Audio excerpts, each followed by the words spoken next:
আমরা অনেকেই বলি আজ থেকে চিপস, কোল্ড ড্রিঙ্ক, বার্গার সব বন্ধ, কিন্তু 2-3 দিন পর আবার ফিরে যাই।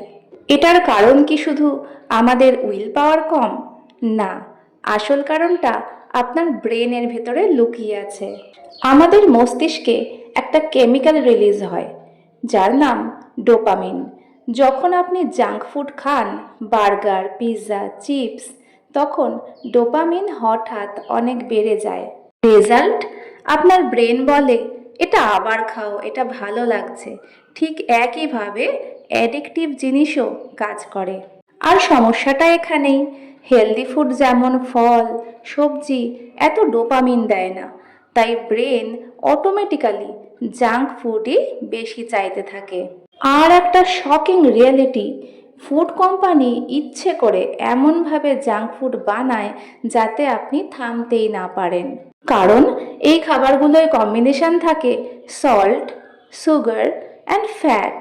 এই কম্বিনেশনকে বলে ব্লিস পয়েন্ট, মানে যত খেলে তত ভালো লাগবে, কিন্তু পেট ভরার সিগন্যাল দেরিতে আসবে। তাই প্যাকেট খুললে পুরোটা শেষ না করে থাকতে পারবেন না।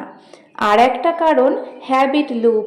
ধরুন আপনি স্ট্রেসে আছেন, চিপস খেলেন, ভালো লাগলো, ব্রেন মনে রাখলো স্ট্রেস ইকুয়াল টু চিপস। এইভাবে এটা হ্যাবিট হয়ে যায়। তখন আপনি না চাইতেও জাঙ্ক ফুড খুঁজবেন। তাহলে সলিউশনটা কি? একদিনে সব বন্ধ করা যাবে না, ধীরে ধীরে কমান। হেলদি অল্টারনেটিভ রাখুন। ট্রিগার যেমন স্ট্রেস বা বোরডাম, এগুলোকে চিনুন। মনে রাখবেন এটা আপনার দুর্বলতা না, এটা ব্রেনের গেম। আপনি যদি সিস্টেমটা বুঝে যান তাহলে আপনি সেটাকে কন্ট্রোল করতে পারবেন ইজিলি। আজ থেকে তাই জাঙ্ক ফুড নয়, কন্ট্রোল থাকবে আপনার হাতে, খাবারের হাতে নয়। খাবার দাবার সংক্রান্ত এরকম ইনফরমেটিভ ভিডিও পেতে সাবস্ক্রাইব করে রাখুন।